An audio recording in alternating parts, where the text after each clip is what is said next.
Hi guys, let's continue our journey with the properties of triangle, and today I want to talk about a result of formula, I guess, or a pattern you can say, that relates the area of a triangle, any general triangle, with sine of one of the angles of the triangle. So let's get started. I'll just draw any random triangle.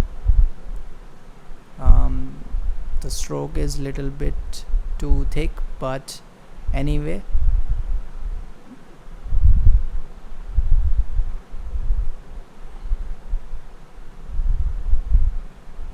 just 1 second. 5 pixel.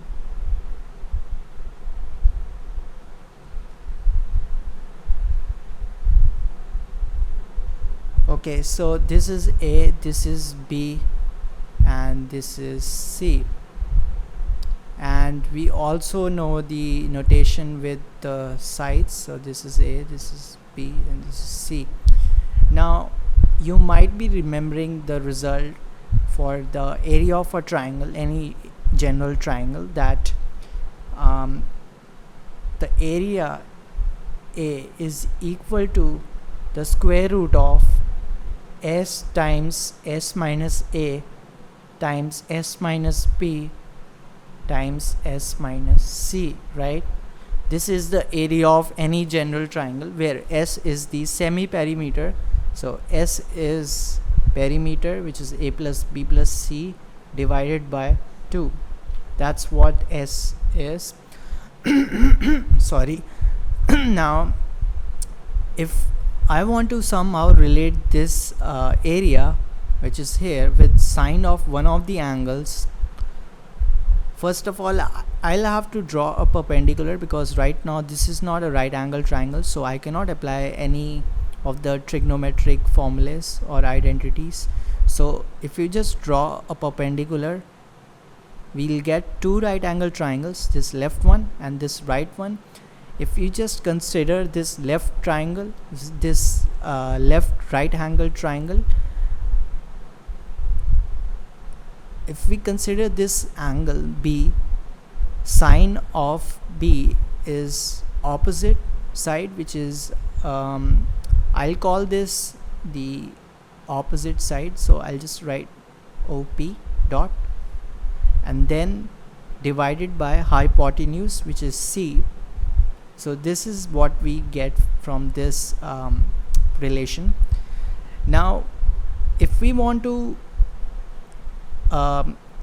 introduce area into this equation, or somehow relate area with sine of this angle, we need to actually multiply both sides of this equation by half times height, I mean half times base, and it should be obvious why, and I'll tell you in 1 second, but let's just do that for now. Half times base, which is A, half times A. So the overall equation still remains the same, overall equation still holds.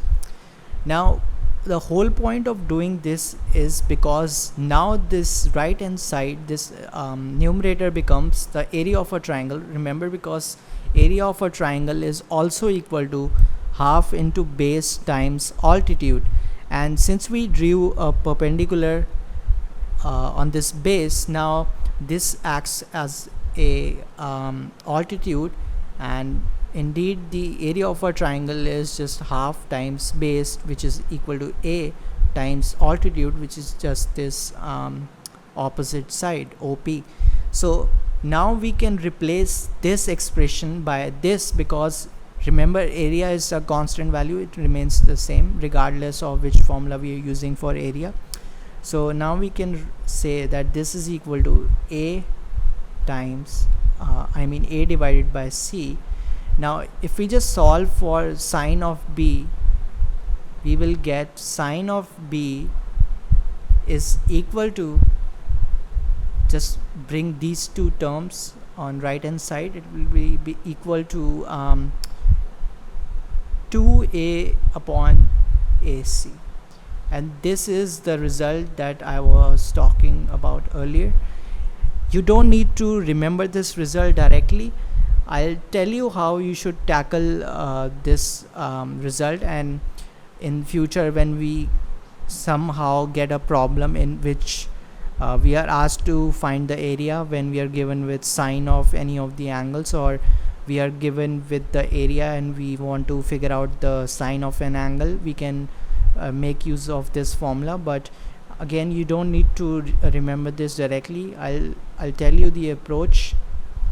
So if you just remember from one of my last videos, I talked about this toolkit approach, in which you can visualize your toolkit as one of the registers, or I mean like a piece of paper in which you will just write down all your important formulas and results that you are very confident about, and then you can just use your toolkit, or which basically you can think of as a virtual memory, to refer to those results while you are solving the problem. So in your toolkit, make a new entry make a new entry which says the following. So if we want to relate the area of a triangle, I'll just draw this symbol for area, or maybe you can write something like this. If we want to relate area of a triangle with sine of any angle of a triangle, and for any angle I'll just write this bracket notation, so you know that I'm not talking about A. This is any general triangle, any general angle. It could be A or B or C. If I want to map or compare the area with the sine, in order to do that, what I'll do is make a general triangle. So make a general triangle, and then from there I'll use the sine in the sub triangle. So if you just recall, that's exactly what we did earlier here when I was proving the result. This was our general triangle, this was our starting point, and then we drew a perpendicular, and then we got two right angle triangles, and then we consider one of the right angle triangles, and we got the result. And one another thing to note about this result is that there's symmetry involved. In fact, in almost all the formulas in properties of triangle chapter, you will observe that a lot of symmetry is involved. So we got the result for sine of B, but by the same argument or the same symmetry logic, I can say that sine of A is equal to 2 times the area, which is A. Don't confuse this area, this A, which is the angle A, with this A, which this is just equal to area. I'll just write AR so you don't get confused. 2 times the area divided by B times C. So again, you can do the same thing for sine of C, but I think you observe the pattern. So no need to learn this formula. Just remember that we need to start from general triangle and then consider the sub triangle and apply the sine formula. That's how we'll get the result. In case you forget, you can refer to your toolkit. Okay, so assuming that you added this entry in your toolkit, let's solve one problem relating to the area of a triangle. So here's the problem. A plus B plus C times B plus C minus A times just one second, let me check what the question is. B plus C minus A times C plus A minus B, and this is in continuation in the numerator, times A plus B minus C. So A plus B minus C, all of that divided by 4 times B square C square. So 4 times B square C square. So this fraction is equal to sine square A. That's exactly what we need to prove. And if you just think about it, we have already done that, because we already have a formula which relates sine of a with the area.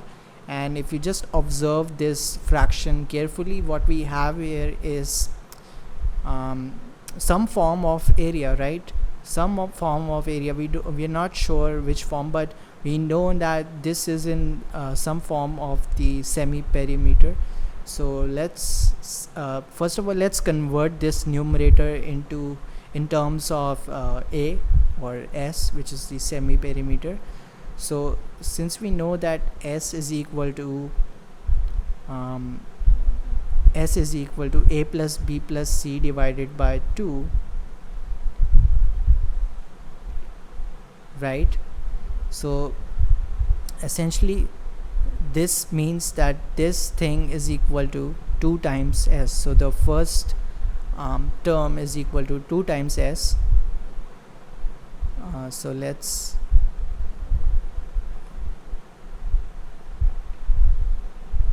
write 2s here, and this is the second term is essentially equal to 2 times of s minus a, right?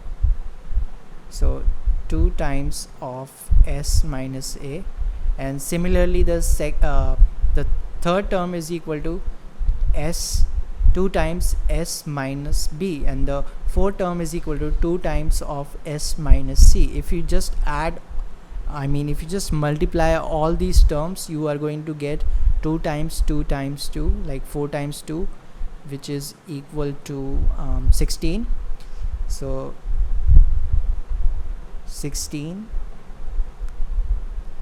and then we are going to get s times s minus a, s minus b. Just bear with me, I know the space is less. This is the numerator. In the denominator we are going to have 4b square c square. So 4b square c square. Now this will become 4, and observe that now what we have, which is 4 times s minus a times s minus b times s minus c divided by b square c square. This is exactly just square of sine of a, because remember that sine of a was 2 times the area, which, and by the way, area is just in terms of semi perimeter is just equal to square root of s times s minus a times s minus b, like that, and divided by a times c. So what we have here is just, and let me just check 1 second, because I think something is wrong. So if we just consider so basically I was looking at the sine b formula. We have to solve in terms of sine a, so this is exactly similar to what we have. Just square this and we have our result, b square c square, and this is exactly what we have here. So we just proved it. And again, just to end this video, I want to say that you don't have to remember the exact formula.